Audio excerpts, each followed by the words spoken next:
I knew the political situation in Turkey before I came here, but I didn't think it was as bad as what I discovered when I got here. But you read in the media, you have no idea how bad it is or how oppressive it is.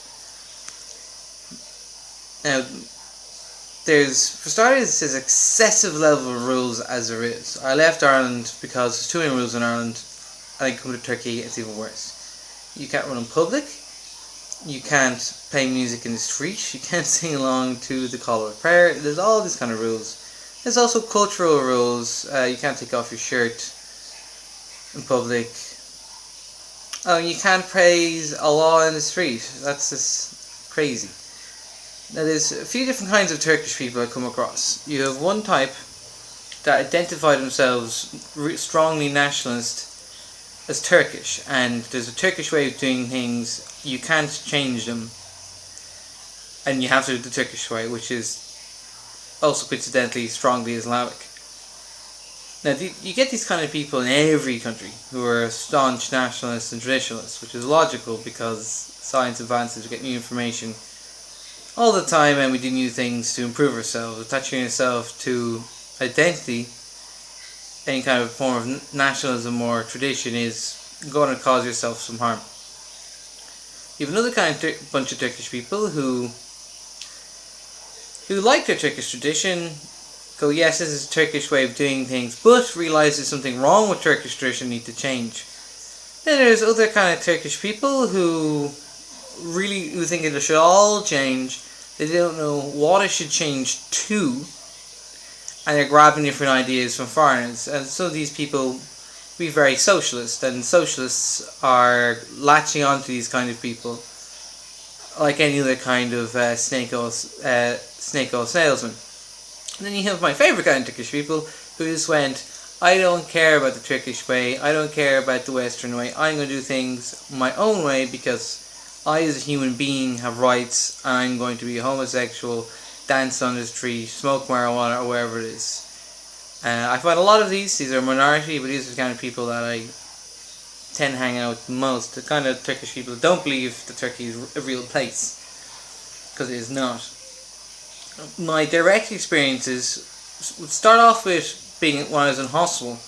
I was hospitalised while I was in Turkey, and when I was there I met people who had gunshot wounds from rubber bullets. And in Ireland we had this conversation about rubber bullets, and they had the impression that these are like children's toys. They're not children's toys. They take out large chunks of your skin and they can kill you. Not that it can't kill you as well as a lead bullet, but a rubber bullet can kill you just as well.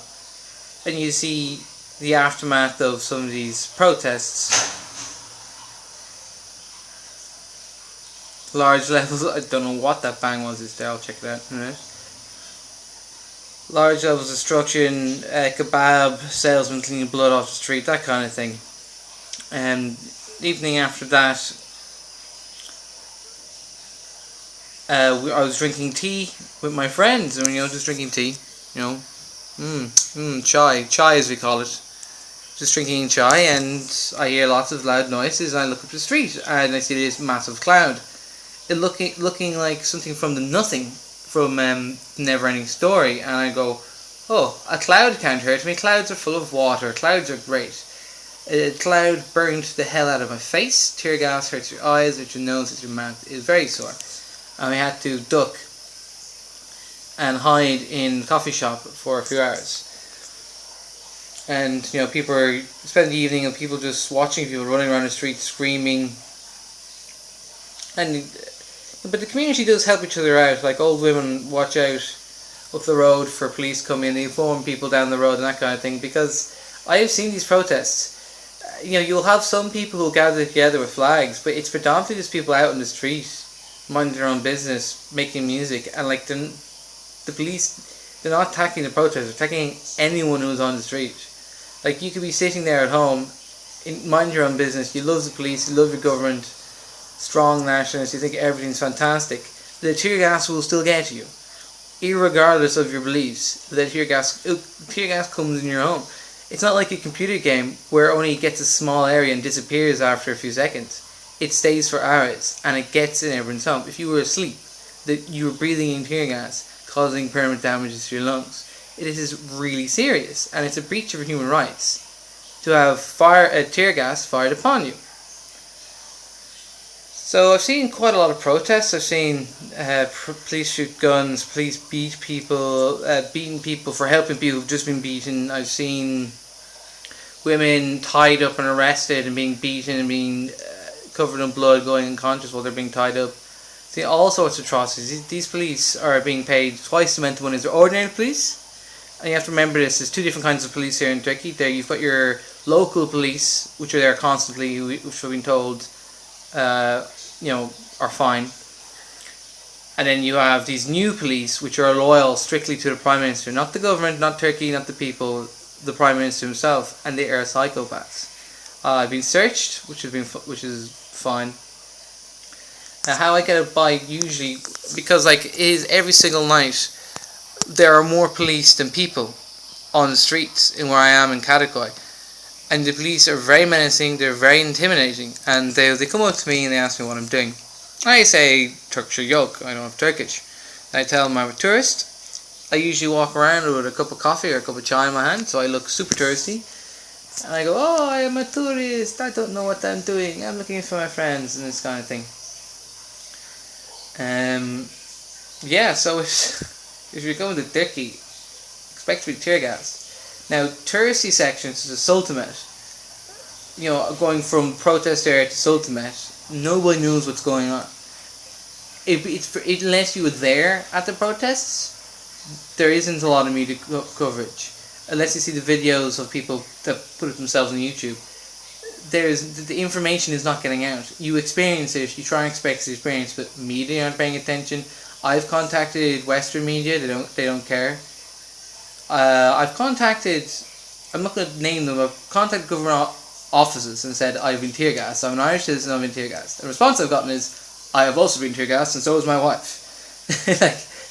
So if you're a government official coming over here, you're going to get tear gassed too, and your government's not going to do anything about it. No Western government seems to give a damn that we are one being told, come to Turkey. It's a Western civilized country. We're going to do business to them, we're going to let them join the EU, and you come in here and you're getting tear gassed, you're getting beaten, you're at the risk of being killed. It is absolute madness, and most people want change. I don't know what the direction it's going to go in, it could go terrible, it could go worse, but it'd be very difficult to get worse than the way it is now. Except for the people who want it to be more like Iran. I have not been to Iran, so I can't really tell you what it's like there. Because that's my experience coming to the Middle East, is a lot of things being told, say, by Fox News, isn't true and alarmist. But there are things about the Middle East that are a lot worse than me to tell you, and there are things that aren't so bad. You really have to come here and experience yourself. To come to Turkey, I can't promise you'll have a good time, but you'll have an interesting time. Get to know the people, explore it, and see. It's a totalitarian police state regime here.